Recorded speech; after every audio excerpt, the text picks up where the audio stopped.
Hey, what's up, everybody? This is Enson and Sarah. Hey guys, so this week we're doing it a little bit different. I'm going to be talking more about James, just who this James character is, and then have a little bit of a discussion about MMA with the guys here. Yeah, we want you to come on, check out my video, and then you will know that guy next to me, James. So after this podcast, you'll know who James is. So tune in, man.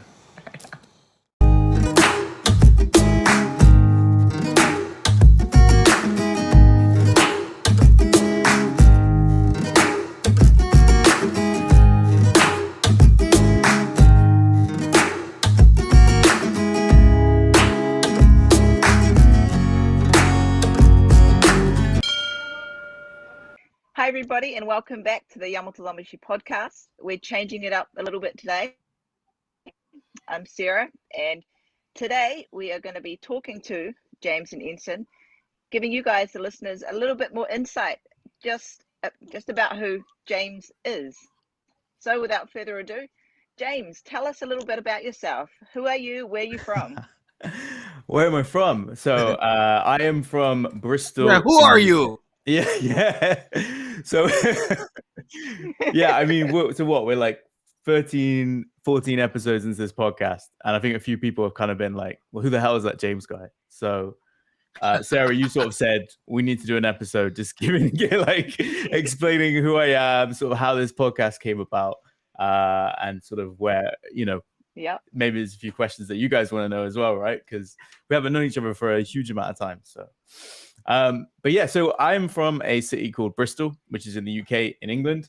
I was trying to think of a way where like MMA people might be able to sort of like know where Bristol is, and probably our most famous fighter that's associated with my city is actually someone that had some Pride fame.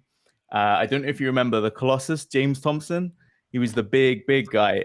He ended up fighting Kimbo. Oh, And really? yeah. So he's from my city in Bristol. And yeah, I actually like bumped into him once. He was like in the casino, but he was in a really bad mood.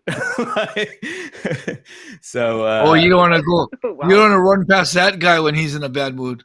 I know, right? So, but yeah, so if any MMA fans are like, where the hell is Bristol? It's sort of like an hour and a half away from London. It's like the southwest of the UK. So because you have such a big international following, it makes sense to sort of give people a bit of context where I live.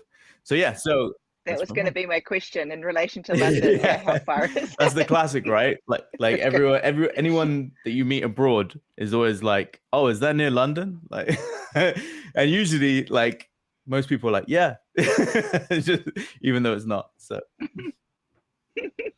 but yeah, so that's where I'm from anyway. Oh, right on. Awesome. And yeah, so as you're saying, how did this whole podcast thing come about? How did you meet Enson, over the web, but what happened?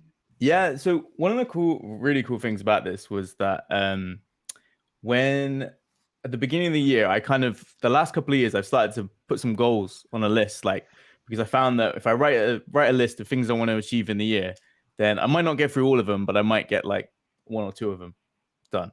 And one of the things I actually put on my list was I've always liked video editing, but I don't do it professionally or anything like that. I just do it for fun. And one of the things that I always wanted to do was edit a video and put it online somewhere. So I kind of figured at the beginning of the year, I might have done something like with my workplace, like edited a video for them. They put it online, whatever.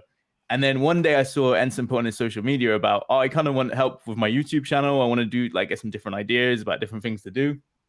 And I was like, fuck, I'm just going to shoot you a message. I thought, what have I got to lose, right?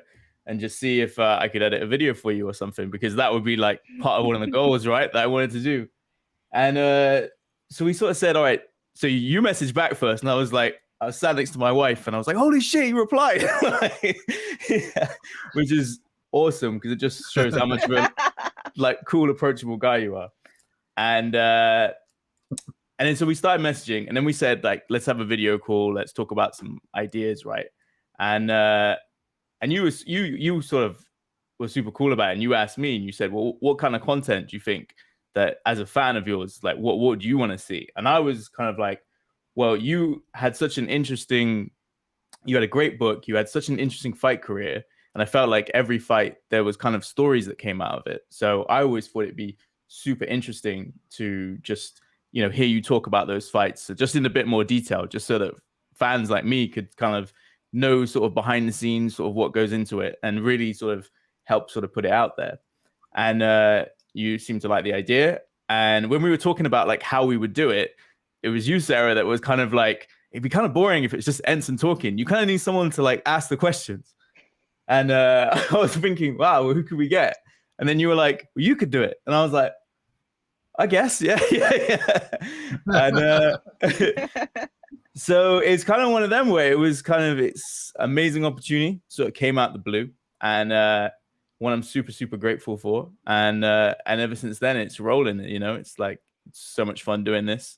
It's to many more episodes, right? Yeah, you know what the funny thing about the whole thing is we weren't really thinking about a podcast.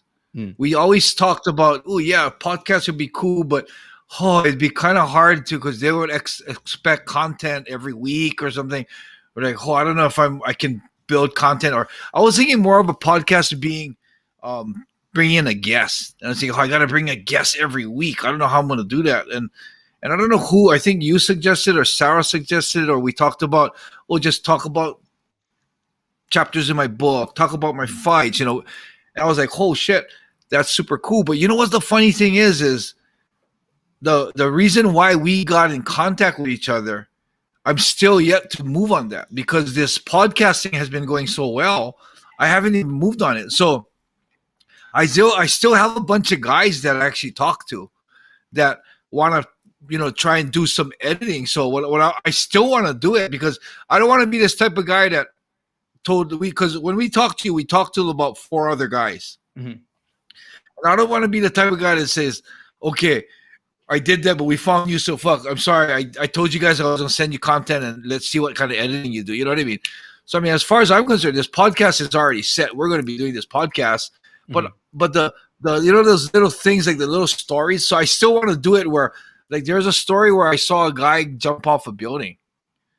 I saw him die. I saw him die in front of my face.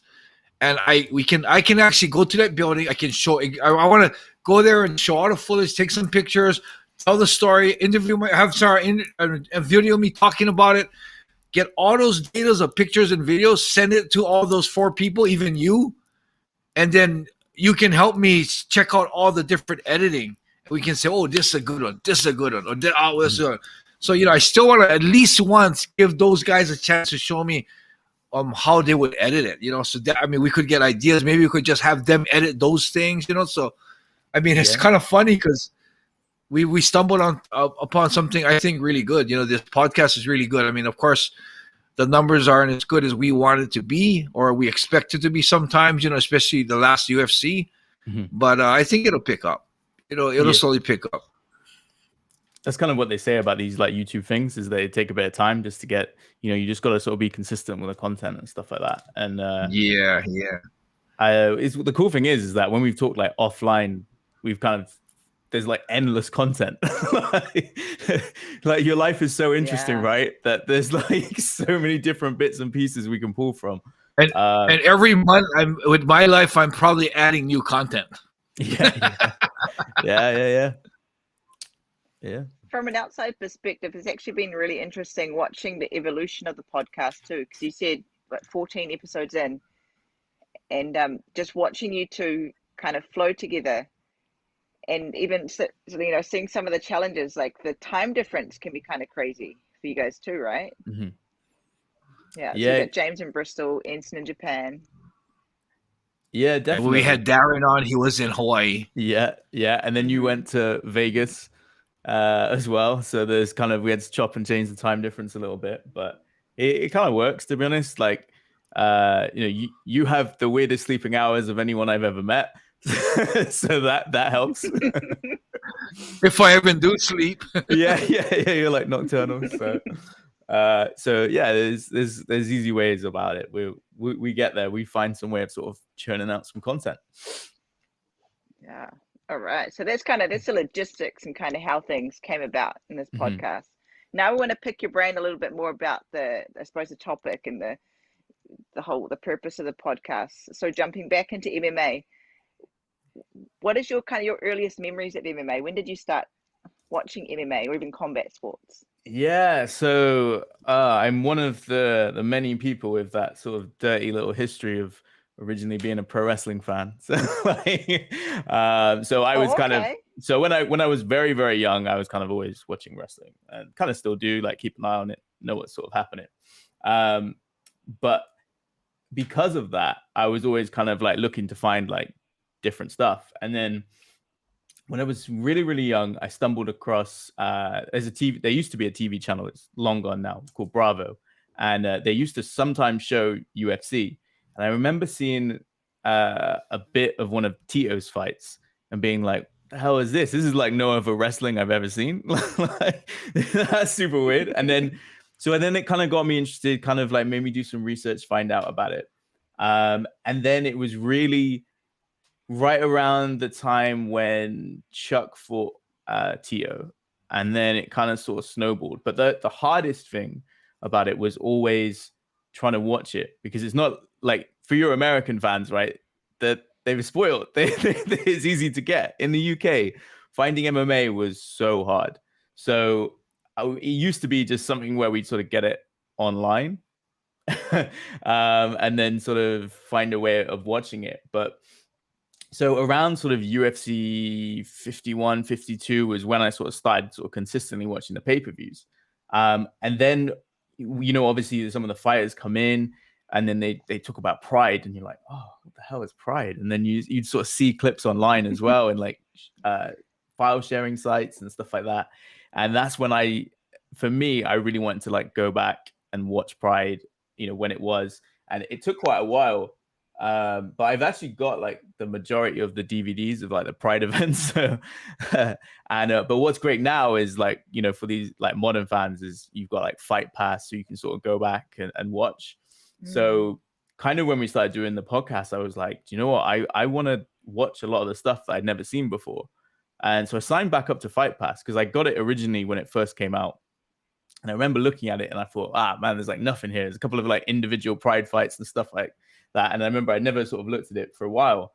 And then I got Fight Pass again, and I was like, there's fucking everything. There was like old Shuto fights. There was all the Vale Tudo events. There was like obviously all the early UFCs. K1, I'd always like heard about like the prestige of K1, but never really sort of sat down and watched full shows. So now kind of in my spare time, I've just been like, I think I started from like 93 and then just working my way through like whatever I could find. Wow. So, yeah. But it's cool because it gives me like a new look on it. It's kind of looking at it from a different pair of eyes, whereas what kind of helps with this podcast is, so I'm sort of going back watching some of these fights, and you've lived it, like Enson was there. He was there from the inception. So it's sort of like putting the pieces together. But it's if anyone hasn't done that, I would super recommend just like going back and just go back in time, just watch it as if it's like people spend hours watching series, right? Like just going through episode after episode. You can do the same thing with fights. Just load up the events, put them in the right order, and then just go. Yeah. It's funny you mentioned Tito, yeah? Mm-hmm. That's one guy I think we should get on the podcast. I mean, I'm in good relations with him.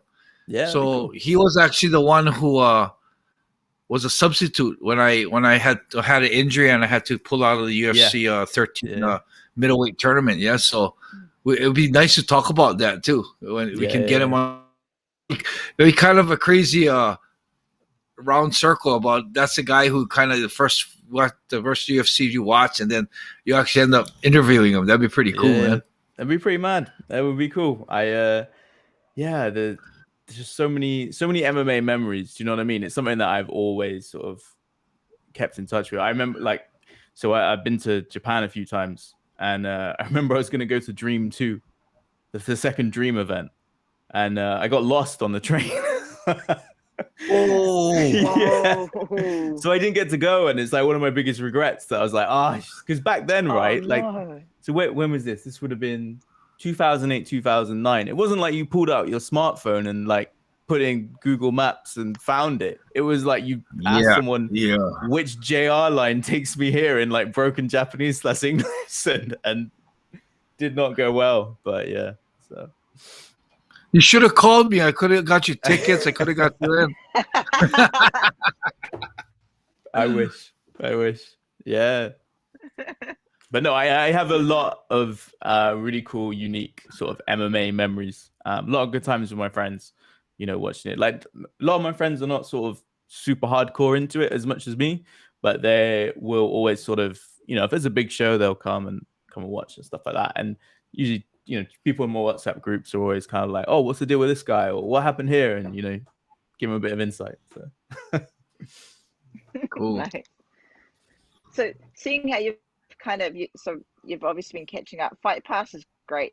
It has such a plethora of fights available now. I wish they had a bit more of the smaller Japanese organizations available, but I understand it's more of a contractual and monetary thing, because some of these smaller associations have to pay to have their cards put on Fight Pass. But no, for sure, there's definitely a lot you can watch on there. So a few years ago, Don Fry had kind of come up with this phrase talking about MMA, and he commented that MMA had gone from fighting to sports, and now it's entertainment. So seeing as you're in the mix now, as a fan, I want to get your opinion on that. Yeah, I think there's definitely some truth to that, right? So I feel like with MMA, there's like a ton of different eras. It feels that way anyway. Like from at the moment, the UFC feels a little bit like the money era, right? Where they seem to be quite high on trying to get make it as most profitable as possible. And maybe it's because Dana's not steering it as, Dana before was previously like steering the whole ship. So you could see like back in the day when people would be like, oh, we really want to see Brock Lesnar versus Fedor. And you could see he tried to like sort of make those matches. But then now there's, the whole thing with like Francis Ngannou in the interim title fight was a bit like, I don't know, like, it just feels like back in the day they would have put that one forward and made that happen. Whereas now they're kind of like, we can get Cyril Gane and Derek Lewis. We need a main event for the UFC. So it definitely, I would say, feels very more like a business with UFC.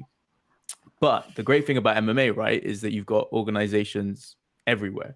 So you each different organization has a little bit of a different flavor. So right now I'm really enjoying Rizin just because it's kind of got that spirit of pride. And it feels like that maybe, where things could sort of start to expand. But I think they've got quite a bit of a way to go. But that's kind of exciting. But yeah, I mean, in terms of like, it was definitely about fighting back in the day, right? I mean, it was NHB, Vale Tudo, like that's what it was in its primary time. And then I think if he's talking about the sports mode, I mean, like at one point when GSP was kind of arguably like one of the greatest fighters in the world, that was kind of a lot of criticism that he got, right? Was because he would kind of do whatever it takes to win, but maybe not get the flashiness of someone else. But at the same time, you did have guys like Anderson Silva, right? Who just dared to be great and did, the craziest knockouts and were willing to sort of take on all sorts of different martial arts challenges. So yeah, I kind of see what he's saying. I think MMA is like such a mixed bag that it's kind of, you will see like, when you put in Justin Gaethje and like guys like Dan Hooker, like that's all violence. You know what I mean? That's all fighting. That's there. So it's kind of, I see where he's coming from, but I think there's a bit of everything still around. Right? Yeah. And Enson, you have the unique advantage of having lived through all of those eras and in the MMA. What do you think? I know you've been asked this in interviews before. I'm not sure if you guys have talked about it on your podcast. So what do you think? Yeah, What's it's your true. opinion on that? It's true what James says, that there's a little bit of everything. The unfortunate thing is the main thing is the promotion. The promotion and the way the incentives are done is different. So when you're moving from martial art to sport to entertainment, that's a big thing that's changing with it. You get Justin Gaethje, Khabib. These guys are still martial artists, but then the whole problem is the whole circle behind it. The promotions are turned into entertainment. So the incentives are different. Like The incentives now is you get big fight money, you get famous, you get rich. I mean, you get sponsors. That was the big thing. Then the funny thing is when the martial artist days, the top three incentives they have now was never here. We never had incentive to become famous, because when I fought UFC 13, it was banned in half the United States. There was no pay-per-view, yeah, so there was no famous incentive. I got paid $7,500 for my fight in UFC 13, so there was absolutely no money to be made. And sponsorship, I wore my own T-shirt. I mean, I had no sponsors. I mean, if I did have a sponsor, it'd be like I put even throughout my whole career, the patches that I had on my shorts, on my gis, they're all people that were good friends of me and people that I appreciated being in my life and being a friend. It was no monetary exchange. I mean, nowadays it kind of makes me cringe when people say, they're not going to put anybody's name on their clothes unless they give them money. Like Suyoshi's management is run by Rizin. He does not have a single logo on his clothes besides Yamatodamashii and Purebred. He has not a single one that he's doing from his heart. It's all done because you're putting money into my bank account.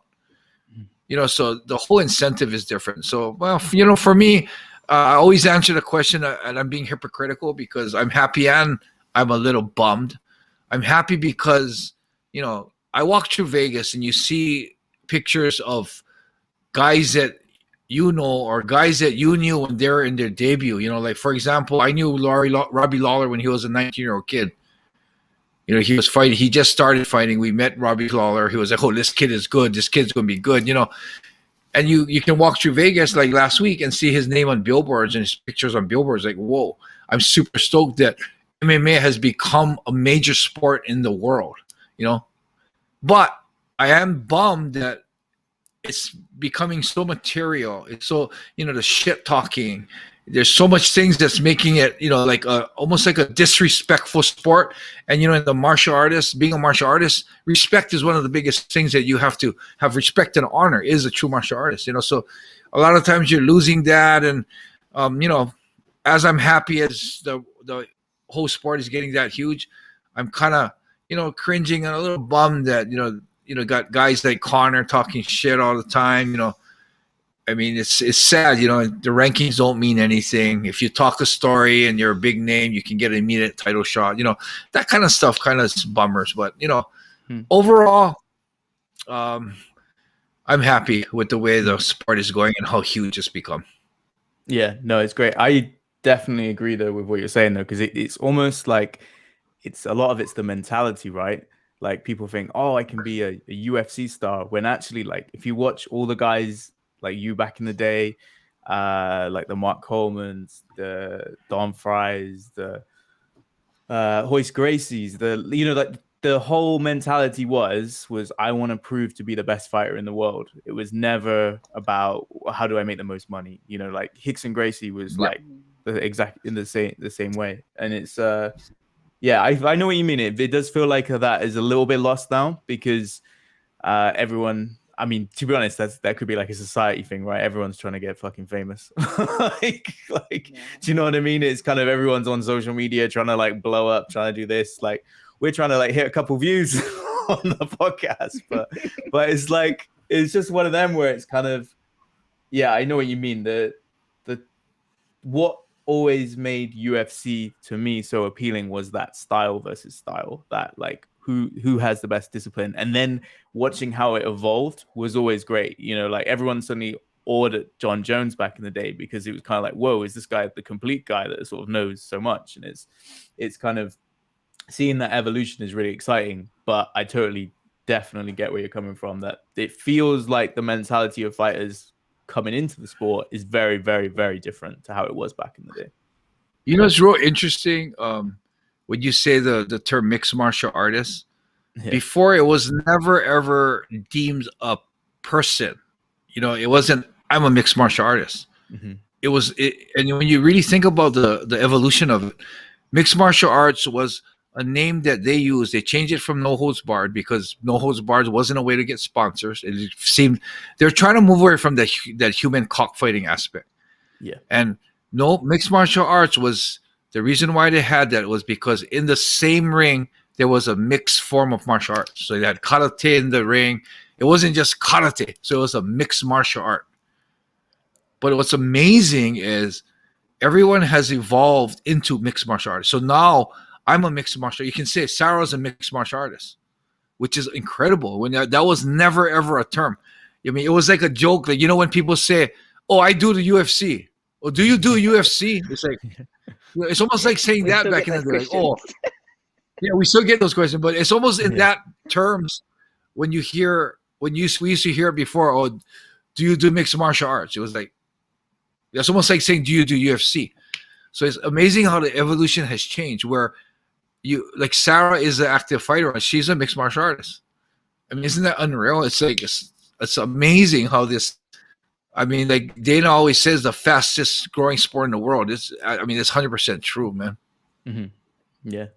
Even that term with the fighters as well. We were talking a few days ago, last week, about how like the old school versus new school. Like old school, they used to have the style matchup, right? So the striker versus a grappler.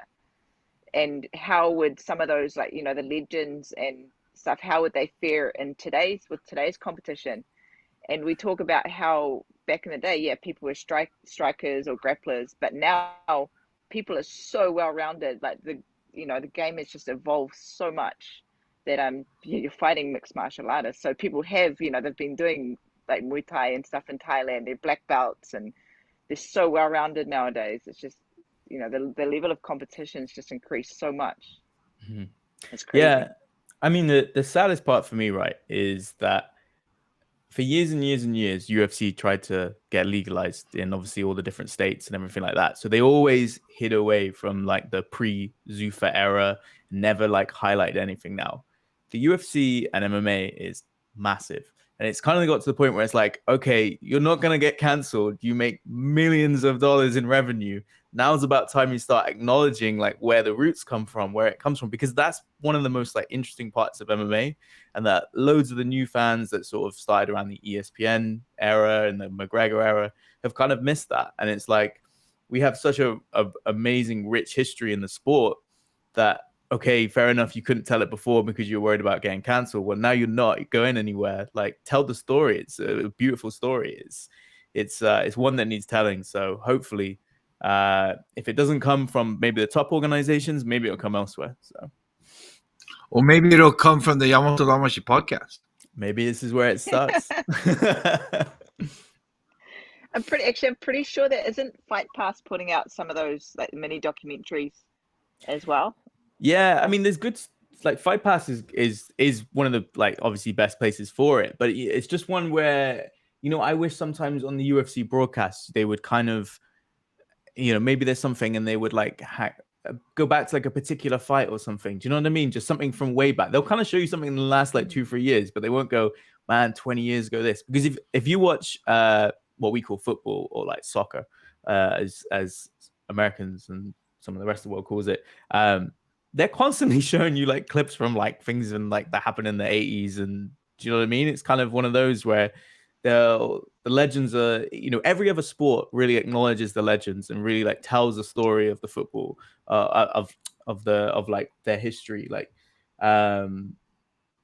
you know, when it was the World Cup for soccer, they'll always sort of show like the time when England won the World Cup, which was nearly 60 years ago. And it's kind of, it makes sense to sort of, because it breeds the story, and there's absolutely that in MMA, but just having it on Fight Pass isn't enough. It's great that it's there and accessible, but they're missing out on, you know, bringing in new fans as well as sort of paying homage to the old ones. You know what's real fortunate is the UFC Hall of Fame that they have, because they have a pioneer section where they bring in the pioneer, and then like Kevin Randleman, unfortunately he's passed, but I'm sure a lot of the fans nowadays don't even know who Randleman is. And it's cool that because the UFC is doing that Hall of Fame thing, they play those videos of Kevin, fighting in the UFC and what he did. So in a way, that's like you said, I wish they would throw in some mention here and there, like about Mark Coleman, about Don Fry, about Hoist Gracie. I mean, the commentators do every so often, but not, they don't show anything on it. So I mean, it's just it's a sad thing that the new fans. I mean, somebody like say somebody back in the day who was really famous. Who would that be? Like even Mark Coleman. I think even he walks in the arena, he probably wouldn't get the attention that he should. Mm-hmm. And that's because they don't like play his clips. It's like you say, like a lot of like the knowledgeable pundits and commentators like Joe Rogan's and everything like that, they'll sort of mention the names and bring it up in passing, which is great. But that if someone doesn't catch that or doesn't hear it, you need to bring in the video clips and just make it more apparent, in my opinion. But yeah, but no, you're right. The Hall of Fame is a good thing. And there are perks to it though, because like when me and Sarah, if we go to an event here in the United States, I can dig my nose. I can say something stupid. I can eat chocolate, like 5 bars of chocolate in a row. I won't get criticized or anything. Like we go to the Japanese events, we know everybody's watching me.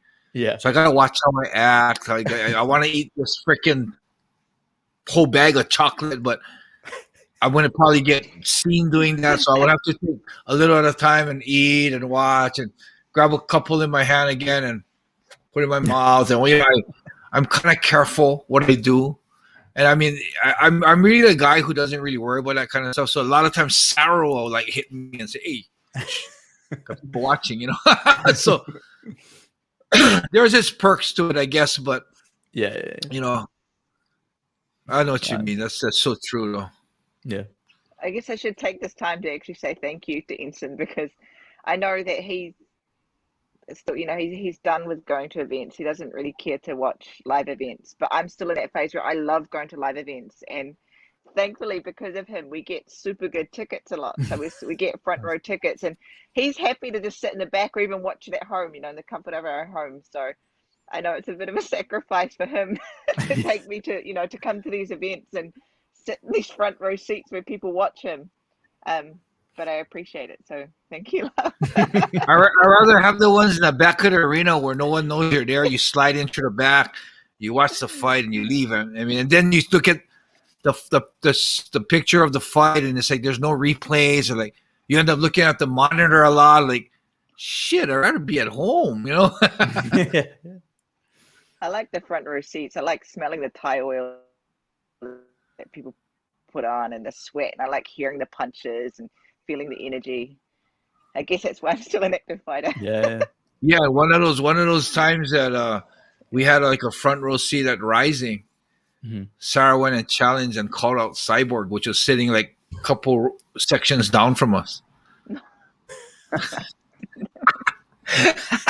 That's mental. I couldn't even find that post. So I took a photo with Chris Cyborg and I posted it. I can't remember what I said, but it was more paying homage to her and respecting her as a pioneer. And I know what the line was. It said, "MMA, I'm coming for you." So it sounded like I was challenging her to MMA, but I was talking about that's MMA. Right. I hadn't started. Yeah, so I hadn't started. Because you were just MMA doing kickboxing then. I was still doing Muay Thai and kickboxing. Yeah. So I hadn't like made the move into MMA yet. So I was talking about MMA as a subject, not. Yeah, but we reread it again, and it looked like I was challenging her to MMA. And I thought, "Oh my god!" He was telling Cyborg, so "I'm coming for you, Cyborg." Yeah, can you imagine debut fight? No, but Cyborg. I didn't even realize it was an issue until she replied on Twitter and said "anytime" with like laughing faces, and then I reread it. I was like, "Oh crap! I just called out Cyborg." Like no. So yeah. You know, the funny thing is, I'm actually in touch with. We message each other every so often, Chris, and she actually gave me some insight on stem cell therapy because she's done it, and she loves our bracelets. And I think her boyfriend is a fan of mine, and I think he has our bracelets. So it's kind of funny that someday when we run into each other, I can't wait to tell Chris Cyborg about that Tell whole us. thing. Yeah. You know, the funny thing is, she probably gets so much shit. She wants so much stuff like that happen that she probably won't remember it. Like a lot of times when some fans do that and they'd say, "Oh God, Enson, you like look like you're mad at us," and I'm like, I don't even remember that happening. You know, it's like to Sarah, it was like a huge thing because Cyborg like was kind of pissed off at her, like, "Whoa!" But she probably just made that reply and totally forgot about it. But it'd be nice one day to talk about it. I'm sure at one point she was probably getting everyone calling her out, you know. So yeah, true. Yeah, that's true. Yeah. That's true. But what about you, James? Do you train martial arts at all? I can just imagine some of my friends watching this just absolutely like howling in laughter. Like, does he train? Does he fucking get on a treadmill? Fuck no. No, I'm terrible. I'm like you know, I talked about at the beginning of the podcast, the goals. Every year on those goals is like make a regular routine, like exercise routine, and it's still not happened. So no, I don't. When I was younger, me and my friend Kush and my brother Ben and my friend Sean, we did do a little bit of like MMA training when we were like 15, 16, but we were just, I don't know, we didn't really take it seriously. It was super cool because you're just surrounded by people, but it was like, so when's that? That's like 2006. So you can imagine this wasn't exactly like a big time gym or anything like that, but it was more just fun just to sort of understand a bit more about it. But then life kind of got in the way. I got lazy. But no, for me, I've never really like, I'm not a sporty person, you know. I'm a talker rather than a fighter. So yeah. In terms of like I have a watching, do question you have for a you, favorite James. style? Oh, sorry. Oh, here we go. Okay, go ahead, Sarah. First, you go. Are you sure you're going to remember? You should go. Cheap shot. Oh, so already forgot. Well, no, I remember. Okay, James. I have a question. You know, as a fan of the fight mixed martial arts, as a fan of mixed martial arts, how big a fan are you? Like when I talk about bringing Chuck on because Chuck's like a personal friend, or maybe asking Tito to come on. I mean, would you be sitting there like, holy fuck, Chuck Liddell? Probably inside, definitely, because like Chuck was one of the first Oh, guys so I you watched. would? But well, yeah, but I was like that with you, to be fair, the first time I had a conversation. I was like spazzing out in my head, but trying to be cool. But Oh, no, the thing about me is like I can talk to anyone. Do you know what I mean? It's just one where I just try not and sound like an idiot. So yeah, like Rampage. I fucking love Rampage. We talked about having Rampage on, right? Fucking when Rampage knocked out Vanderlei, that has got to be one of the ultimate great MMA moments. I think that was quality. yeah. But yeah, dude, I'd chat to anyone. You know what I'm like. So We're definitely having Rampage on one of these days, 100%. I mean, I personally know him. Sarah actually went and met Rampage, yes, Sarah? Yeah, he thought I was from Japan, so started speaking Japanese to me. That's awesome. I was looking at him going, what? Are you serious? Yeah. I'm from New Zealand. Sorry. Yeah, that's funny. Yeah, but no, he's a good guy. Super lovely. Yeah, it was always a good guy. Yeah. How about so jumping back to my question before, do you have a particular style that you gravitate towards? Like, do you like standing better or grappling, or no, I don't. Yeah, no, to be honest, I've always gravitated towards fighters that sort of dare to be great, that the ones that really sort of, you can tell, really put themselves out there. That's why Enson obviously was always high on my list, just because, you know, the way you always took like the most challenging fight over anything. Like if you look at some of the fighters today, there's no chance that they would have opted to fight Mark Kerr in his prime over some of the other people that like you could have had in like different matchups. So there was so many names that were even like similar weight classes, but you were always striving to go for that. And to be honest, I always like Conor, because he was like, I'm going to be a 2 world weight champ. And I was like, wow, that's pretty cool. Anderson Silva was always like, you know, when he did that like test up into 205 and he knocked out James Irvin, I remember everyone just sitting there like, what are we watching? Like, that's just crazy that the middleweight champ has gone up. So I've always loved people that have always really tried to dare to be great, and that's why you see online all the time different people talking about like greatest of all time, who the GOAT is, and as much as I sort of love Khabib and respect him and think he's a brilliant, fantastic fighter, I don't know if I could call him the greatest of all time, just because it's kind of one of those ones where it's kind of he got to an amazing level in terms of like MMA record, but I just love those guys that are just willing to take the chances and just really just, I don't know, put it out there and just, yeah. So it's I can see why people make the argument, but for me, that's my favorite type of fighter, the guys that are willing to sort of leave it all on the line. I feel like there's a huge difference between like the Western and Japanese MMA. Is that like in the US, UFC, whatever, a lot of people are worried about their records. So they're worried about, challenging people and stretching themselves because they can't, people want to climb the rankings and whatnot. But in Japan, there's more of that fighting spirit. And the fans, Japanese fans, are probably, I'd say, like the best in the world because win or lose, if you go out there, give you everything, they'll love you. So records don't necessarily, it's crazy. Go to some of these fight nights in Japan and you'd have some pretty crazy records. Some are really mixed, but they're still fan favorites. People still love them because certain fighters are known to go out and fight really hard. And I think that's why Pride got such a big following too. I'm like living proof on that too. Yeah. I'm what, like, I don't know. I forget. I don't know the record. I'm like 14-9 or something, like borderline 50-50. Like this fucker lost 9 times. What the fuck, But I still get a really good reception when I walk in. I got so much respect off the fans here.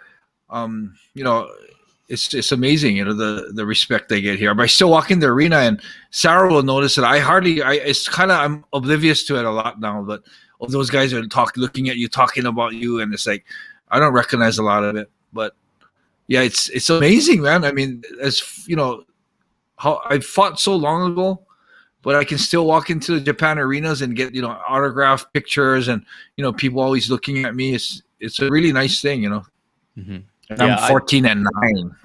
Yeah, the record means nothing in my opinion. Like it's you're right though. American fans put so much value on it. It's like I think it's a boxing thing, right? Because there was always kind of like Mayweather like 15-0, 49-0. It was kind of always like the big thing with boxing. Like you'll have a big record.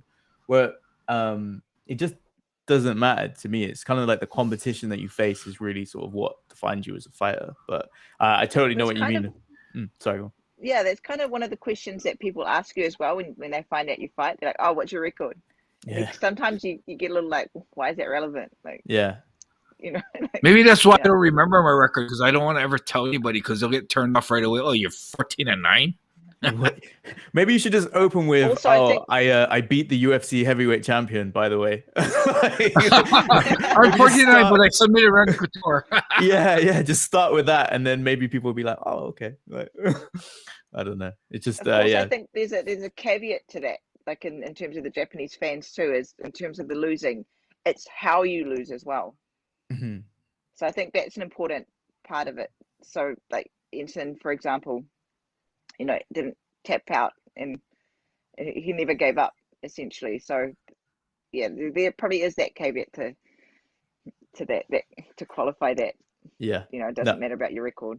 Yeah, I love like the Japanese fan mentality. They just see MMA sort of for what it is and really sort of pick up on how fights. And there are fans obviously around the world that do that as well, right? And usually those fans are the ones that are fans of JMMA and everything that's sort of Japanese MMA. So there are people that can acknowledge it as well, but it just definitely seems like as a whole, the wider MMA fans in Japan seem to sort of pick up on it much more. But actually, jumping back to that, how we talk about that quote, the entertainment and sport and fighting, I think Pride actually did a really good job of kind of combining that, because they did the whole story, and it was super entertaining, even for people like ourselves, James, that came to the scene later and go back and watch it. It's still so entertaining watching the shows and the backstories that they have and the characters that they form around these fighters. but the violence was just a thing of beauty. It was still fighting and entertaining. Yeah, I love it when you hear when they sort of say it now and again, like "Pride never die," and it's kind of one of those where, because it was such a special moment in time. I've got a question for you guys. Do you think one day it will ever get to, maybe not that level, but do you see like the traits from Pride sort of carrying over to a big promotion like Rizin?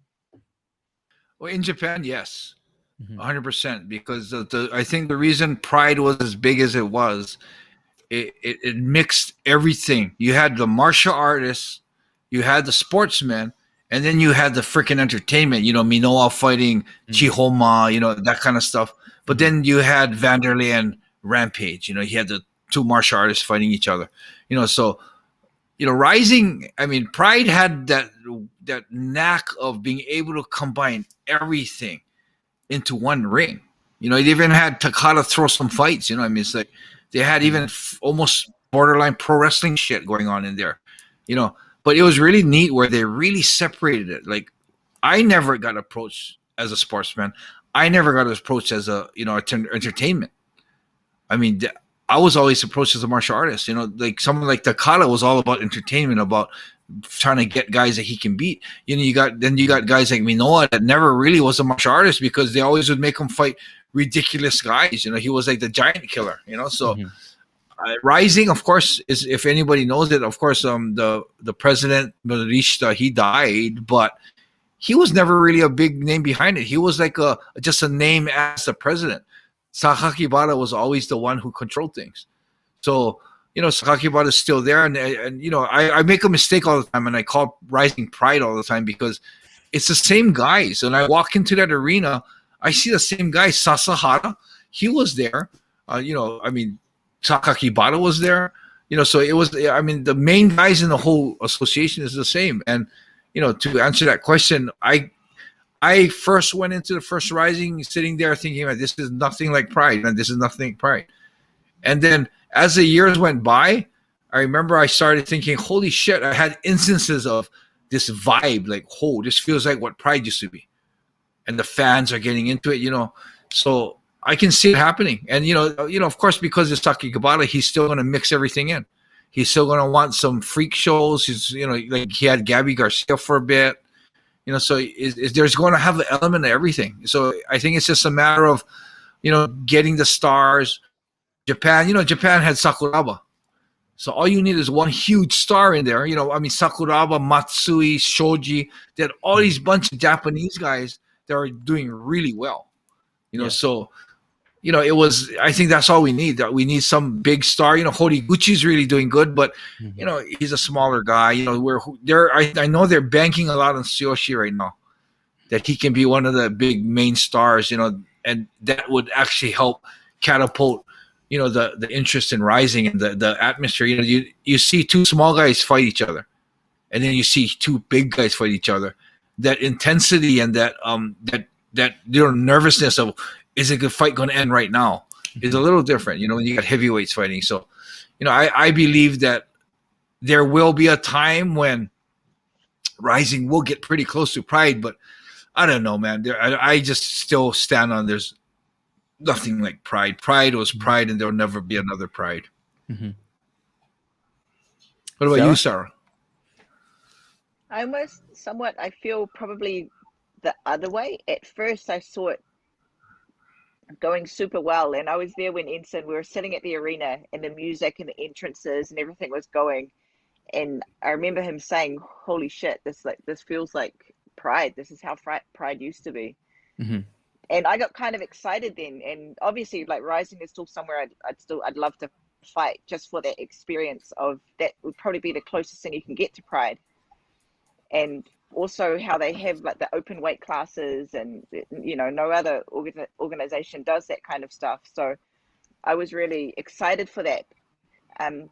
Where I got a little bit, I suppose, I'm not disheartened, but maybe thinking it's not quite like Pride, is when it got to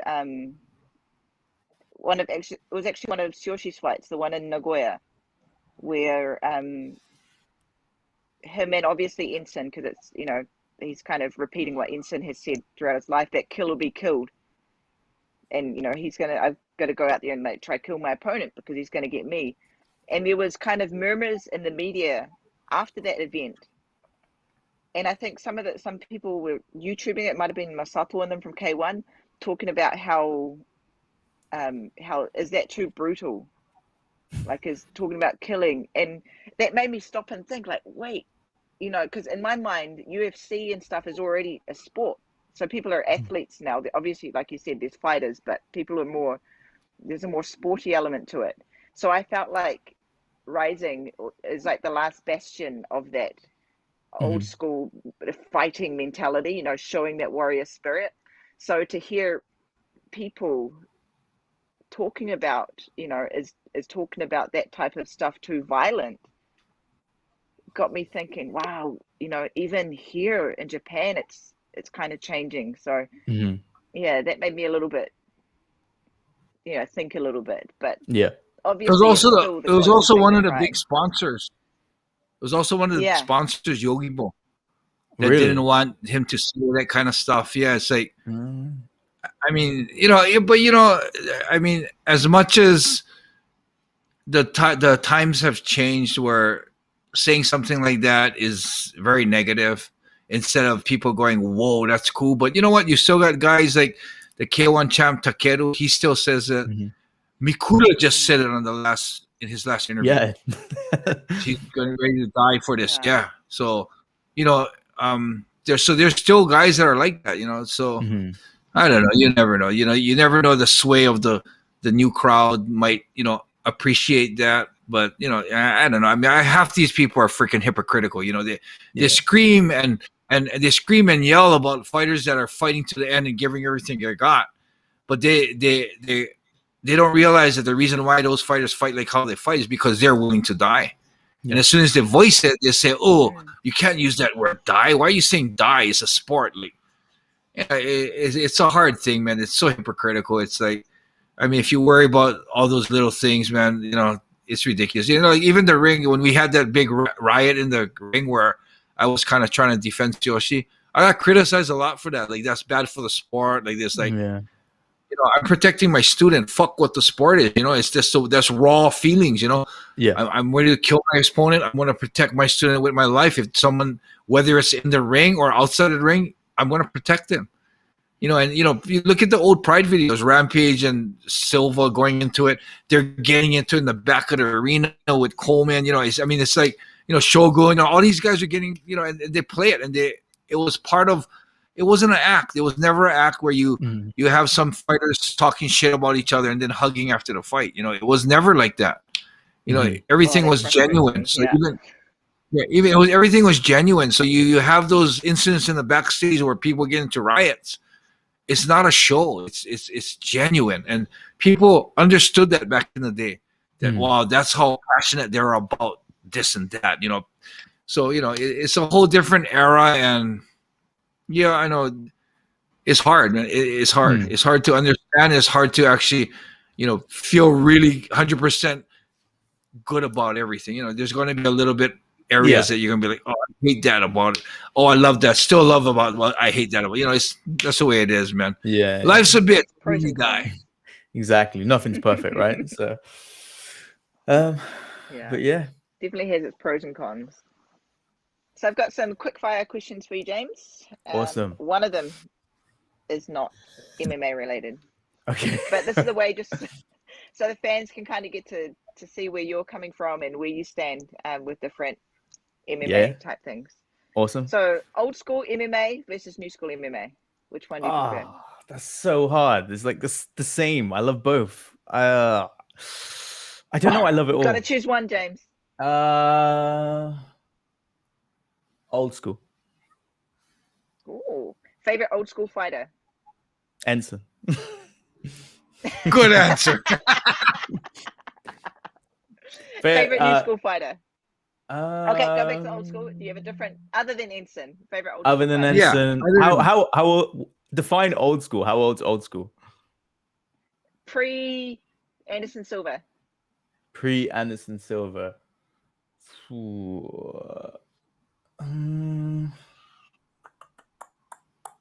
That's hard because Anderson Silva was back when I was fighting. Yeah. Actually, yeah. That's a good point. Okay, so okay. Early days, I always really liked Mark Coleman. You could tell he was like one of the biggest stars. Don Fry was great too. In the early UFC days, I always thought it were like some guys that were really fun.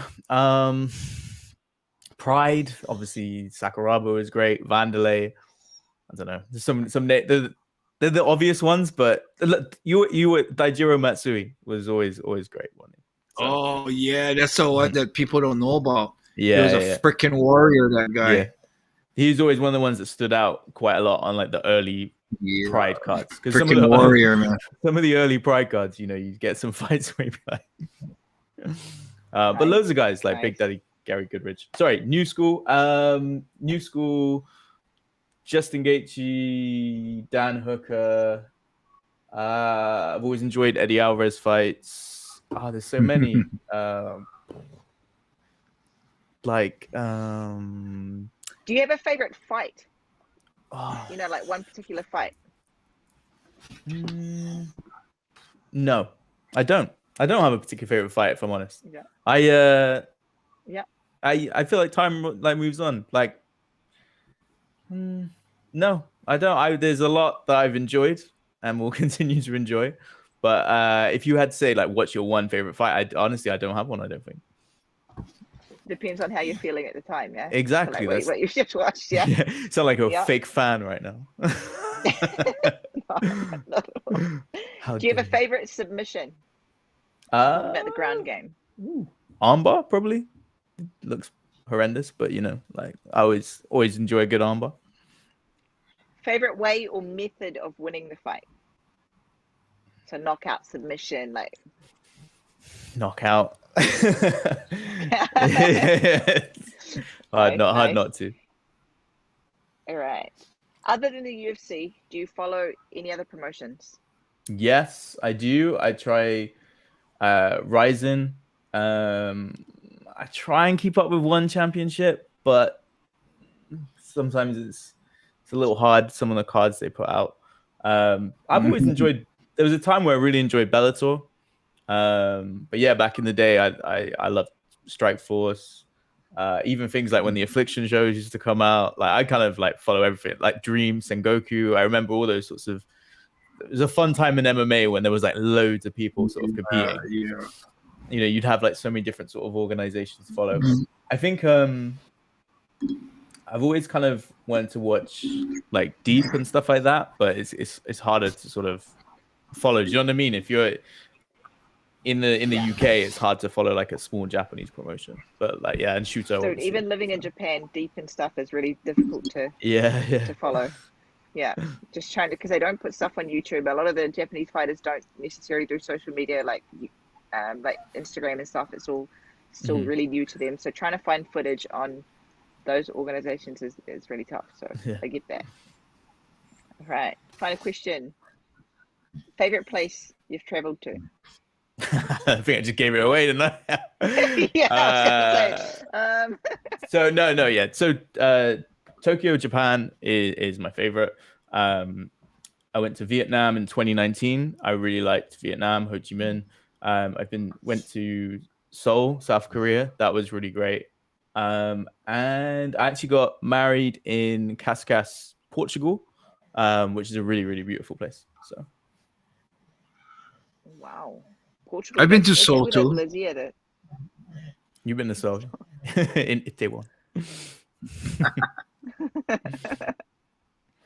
All right, that's it from me. I feel like I've gotten to know you a lot better, awesome. And your kind of your views and where you stand on martial arts, which is good, and hopefully some of the listeners do too. If you're watching this, please don't forget to like, subscribe, and comment, and share these podcasts so that other people can see these too. Talking about all things MMA and about Enson's adventures as well, and probably some of James' adventures coming up as well too. They're not as exciting, but